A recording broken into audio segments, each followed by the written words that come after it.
What's interesting to me though is and I'll just be transparent. It's very personal to me as well. I outgrew my spouse as I transition, and so what I'm picking up on this is that I transitioned terrains essentially, somewhere in that journey, somewhere at that point where I really started to see the greater good, wanted to start serving other people. Financial things didn't really matter to me. And it was still something that was very strong for her, and she just couldn't understand why I was doing that. And I'm seeing this often. I see a lot of my friends go through it, of even asking questions, why didn't this bother me before, but it bothers me now, right? Those And one types of the of things things.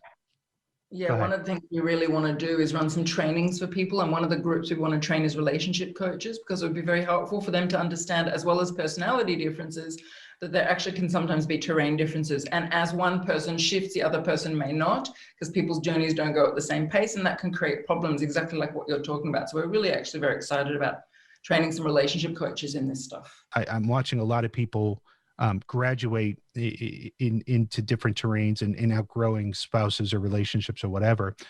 What's your advice if somebody's there? If somebody kind of recognizes that I'm operating, whether they're conscious of the terrains or not, I'm operating at a different level than a long-term relationship or spouse. What's your advice at that range?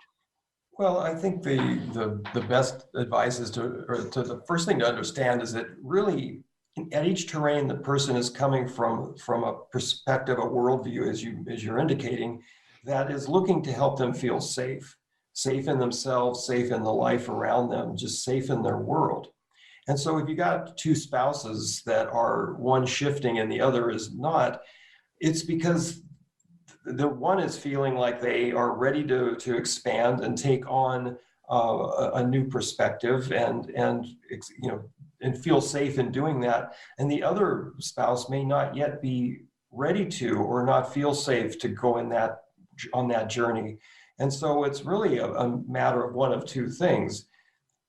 It's really about like meeting people where they're at, talking to them, or speaking to them in a way that reinforces and lets them know that, yes, I understand your fear.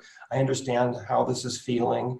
And I'm wanting to reiterate and reinforce that you'll be safe. That's one approach.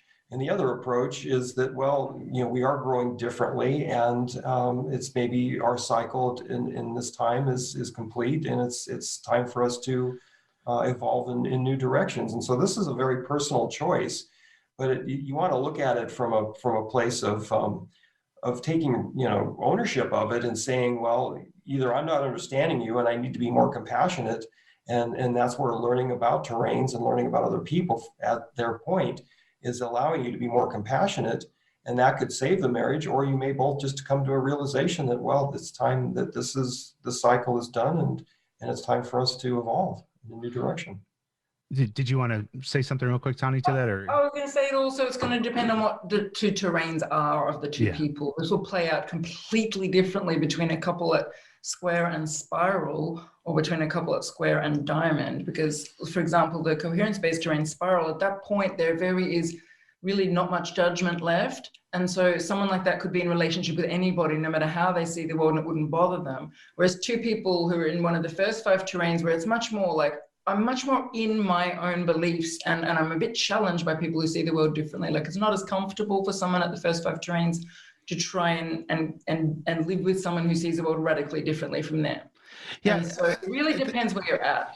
Yeah, How are you personally, going to handle it? the only thing I can speak to is personal experience, and I have a group of friends that we have this conversation often. But for me, I even identified the points in which I kind of felt the transition. So first, it was trying to appease the other person, make them happy, not rock the boat, go along with the flow, that kind of stuff. And then I started to get into a phase of, well, regardless, you're going to be upset about something, so I might as well do what makes me happy.